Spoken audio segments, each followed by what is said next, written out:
जिस व्यक्ति की आप बात कर रहे हैं वो यहाँ पर उदयपुर वाटी और गुड्डा थाने का हिस्ट्री सीटर है और किसी को गाली देना, किसी के लिए भद्दी टिप्पणी करना, ये कतई बड़प्पन का काम नहीं है। ऐसा जनाजा निकालेगी कि आप याद रखोगे। ये बात उन लोगों को याद रखनी चाहिए। वो पैदाइशी राजा होने बंद हो गए जितेंद्र जी। यहाँ जनता की वोट पड़ते हैं और वो राजा बनाती है, वो जनप्रतिनिधि बनाती है। इसको होर्डिंग 5 साल यहाँ उदयपुर वाटी के क्षेत्र में लगाए हैं मैंने। वो हो सकता है वो संख्या में कम होंगे।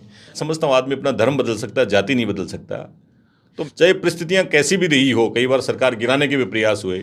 नमस्कार दोस्तों, एक नए वीडियो में आपका फिर से स्वागत है। हम आज ऐसे शख्सियत के साथ बैठे हैं जो लगातार चर्चाओं में रहते हैं। मुरारी लाल जी सैनी, जिले भर में इनकी चर्चाएं होती हैं और चर्चा इस वक्त इसलिए हो रही है क्योंकि इनकी उदयपुर वाटी में होर्डिंग लगे हुए हैं। क्या ये चुनाव लड़ने की वजह से लगाए गए हैं या फिर और कोई वजह है, जानते हैं इन्हीं से। मुरारी लाल जी, क्या चुनाव की वजह से ही होर्डिंग लगे हैं? क्षेत्र में जाते हैं तो इस तरीके के होर्डिंग हमने पहले कभी नहीं देखे। तो कभी तो चुनावी समर है और चुनाव का समय नज़दीक आ गया, इसलिए आप ये कह रहे हैं कि चुनाव की वजह से होर्डिंग लगे हैं। मेरे होर्डिंग 5 साल यहाँ उदयपुर वाटी के क्षेत्र में लगाए हैं मैंने। वो हो सकता है वो संख्या में कम होंगे।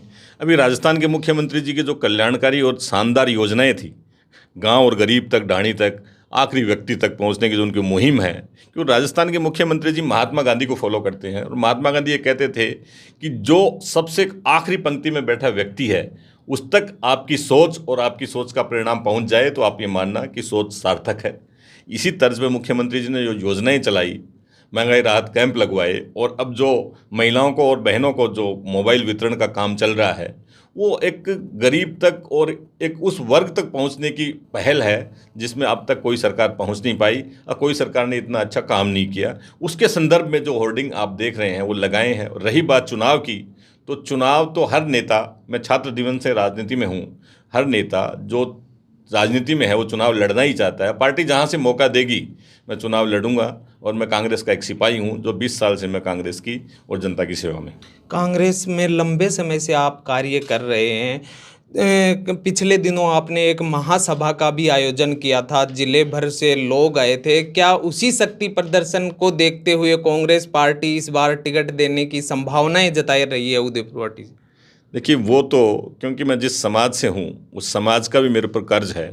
और एक समाज की एक बड़ी मीटिंग 1 जनवरी को हुई थी, तब उन्होंने ये कहा कि आप सामाजिक मीटिंग में बैठे हैं तो आज हम जिसको भी डिसाइड करेंगे, हम हमारी मांग रखना चाहते हैं केंद्र और राज्य सरकार दोनों को। और इसमें जो भी हम 2 लोग डिसाइड करेंगे, उन 2 लोगों को, एक पॉलिटिकल एक नॉन पॉलिटिकल, 2 व्यक्तियों को हम जिम्मा देंगे, वो पीठ दिखा के नहीं भागेगा। बाकी सामाजिक, देखिए, मैं समझता हूँ आदमी अपना धर्म बदल सकता है, जाति नहीं बदल सकता।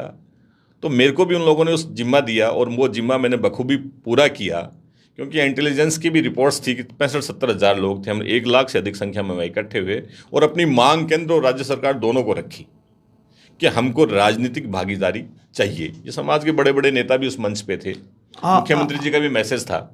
आप जिस क्षेत्र में आ रहे हैं वहाँ के नेता अक्सर भाषणों के लिए ज़्यादा चर्चा में रहते हैं, मान मर्यादा का ध्यान नहीं रखते। क्या मुरारी लाल सैनी भी इस तरीके की भाषणों से जाना जाएगा? जितेंद्र जी, देखिए, आपकी भाषा आपके संस्कारों को इंगित करती है।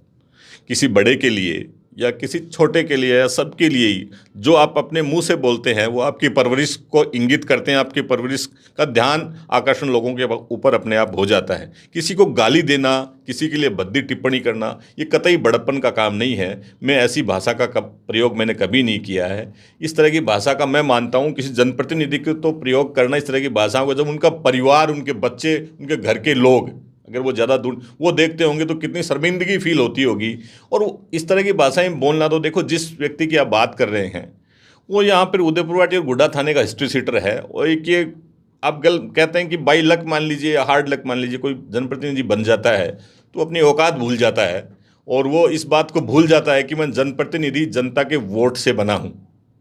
अब वो पैदाइशी राजा होने बंद हो गए जितेंद्र जी। यहाँ जनता की वोट पड़ते हैं और वो राजा बनाती है, वो जनप्रतिनिधि बनाती है। इसको ये लोग राजा बनने की, राजा समझने की वो भूल कर बैठते हैं। ये जनता है, ऐसा जनाजा निकालेगी कि आप याद रखोगे। ये बात उन लोगों को याद रखनी चाहिए। उदयपुर वाटी की जनता को आप क्या संदेश देना चाहते हैं? मैं उदयपुर वाटी की जनता से यही कहना चाहता हूँ कि 4.5 साल से अधिक समय निकल गया। राजस्थान के मुख्यमंत्री जी ने उदयपुरवाटी की जनता को जो सौगात दी है, जो यहाँ विकास हुआ है, चाहे वो सड़क के माध्यम से मान लो, गवर्नमेंट कॉलेज मान लो, हॉस्पिटल मान लो, या फिर यहाँ पे रिको क्षेत्र स्वीकृत हुआ वो मान लो, और उदयपुरवाटी के लिए जो आधा क्षेत्र नीमका थाना में चला गया, वो जिला मुख्यालय की उनकी दूरी कम हो जाएगी, वो मान लीजिए कि कुछ देने में मुख्यमंत्री जी को कसर नहीं छोड़ी है। क्योंकि राजस्थान के मुख्यमंत्री जी ने एक बात बहुत पहले कही थी कि आप मांगते मांगते थक जाएंगे, मैं देते देते थकूंगा नहीं। चाहे परिस्थितियां कैसी भी रही हो, कई बार सरकार गिराने के भी प्रयास हुए, लेकिन मैं राजस्थान के यशस्वी मुख्यमंत्री जी को धन्यवाद देना चाहता हूँ और मैं उनको प्रणाम करना चाहता हूँ कि उनकी हिम्मत के आगे सब कुछ पस्त हो गया और राजस्थान में निर्बाध रूप से ये गवर्नमेंट चली। कोरोना के टाइम भी उन्होंने इतना अच्छा सामना किया, कोई भूखा ना सोए, इस तर्ज पे हम लोगों तक भी मैसेज पहुंचा और हम लोगों ने बहुत प्रयास किए और राजस्थान में कोरोना में सबसे सफल और सबसे अच्छा काम हुआ। इस बात के लिए ये कह रहा हूं, उदयपुरवाटी में भी बहुत अच्छा प्रयास हुआ है, बहुत अच्छा विकास हुआ है। अगर आपको उदयपुरवाटी की जनता अगर विधायक के रूप में चुनती है तो क्या वरीयता रहेंगी, क्या ऐसा प्लान है आपके पास जिसकी वजह से मुरारी लाल जी सैनी जाने जाएंगे? देखिए, अगर मुझे मौका मिलता है और जनता मुझे चुनती है तो उदयपुरवाटी के विकास को एक इतना पंख लगेगा, उदयपुरवाटी के विकास का सर्वांगीण विकास होगा इस तरह का कि यहाँ की जनता देख लेगी कि जो पिछले जो लोग आए थे उसमें और अब में क्या फ़र्क होगा, वो यहाँ की जनता बताएगी। और मैं कोई कसर नहीं छोड़ूंगा, अगर मुझे मौका मिलता जनता की सेवा करने का तो इतना विकास इस क्षेत्र का होगा कि आपके सामने होगा जितेंद्र जी, और इतना शानदार विकास करवाने का हम प्रयास करेंगे। क्योंकि मैं उदयपुरवाटी से बहुत लंबे समय से जुड़ा हुआ हूँ, यहाँ पे आना जाना मेरा रहना खूब लंबे टाइम से, हर ढाणी पंचायत में मेरी पहचान के और यहाँ के लोग हैं जो मुझे जानते हैं, मैं उनको जानता हूँ। तो हम सब मिलके उदयपुरवाटी का सर्वांगीण विकास करवाने का प्रयास करेंगे। ये थे मुरारी लाल जी सैनी जो दावा कर रहे हैं उदयपुरवाटी का सर्वांगीण विकास। अब कितना विकास करवा पाते हैं या नहीं, ये तो आने वाला वक्त बता